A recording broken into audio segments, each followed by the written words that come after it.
Hi, I'm Dr. Jakubowski, and have you ever yelled at your kid, totally regretted it, but you felt like it was the only thing that ended up working? Share with me your comments below. I'm Dr. Jakubowski. This is my YouTube channel, and today we're going to talk about the first thing to do when you feel like yelling at your kid, or you've yelled at your kid and you don't want to, but you don't know what else to do.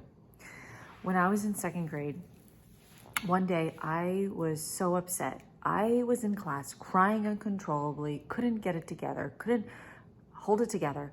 And I remember my teacher saying to me in the middle of the entire class, "Karin, go outside in the hallway. I'll meet you there." And I remember getting out of my seat, feeling like all the kids' eyes were on my back, watching me as I walked out that door. And to this day, I still remember that red carpet in the hallway, and I just wanted to sink into it. And my teacher came outside and she said, "Pull yourself together. You're gonna go back in that classroom. You need to stop crying, get it together, let's go." And that day, I learned that my emotions were not safe. And I went back in that classroom, and your child, after you yell at them or have a pattern of yelling at them, you are creating a pattern of something in their life that's set up to impact them possibly for the rest of their life. So what do? Here's one thing. If you give yourself 10 seconds, first of all, the first thing is awareness. Let's back up a second. The first thing is awareness. This week, today, I want you to start being aware of what's happening in your body, what thoughts are going through your mind, and what physically is happening in your body when you start to get upset. For me, my heart starts to race. I feel like my cheeks getting warm and hot and heated right here. And I know I'm just gonna blow my lid, right? That's where we have the saying, flip the lid. I flip my lid, right? I feel like I wanna flip my lid. So this week, the first thing I want you to just start doing is being aware of what sensation or feeling is happening in your body. And if you want to challenge yourself to take 10 seconds when you're about to explode, blow up, yell, scream, get completely frustrated at your child. Count to 10. Count 10 seconds, whether it's 10 deep breaths. Count to 10 in your mind, blow a bubble. The words are right there, but you're going to catch them before they come out of your mouth. Just give yourself those 10 seconds this week and tell me in the comments what happens for you. You literally will think and act differently in those 10 seconds from what you were going to do initially. There's power in it. There's brain science behind it. We can get into all of that in another video, but just for today, just this week, practice. And when you fail, don't beat yourself up. Just go back to practicing it. If you need to, pull this video out and remind yourself, I'm telling you, stop and take a breath. Take those 10 seconds and notice for you what comes up for you. Throw it in the comments. I can't wait to hear. It's different for all of us. It might not be the same thing.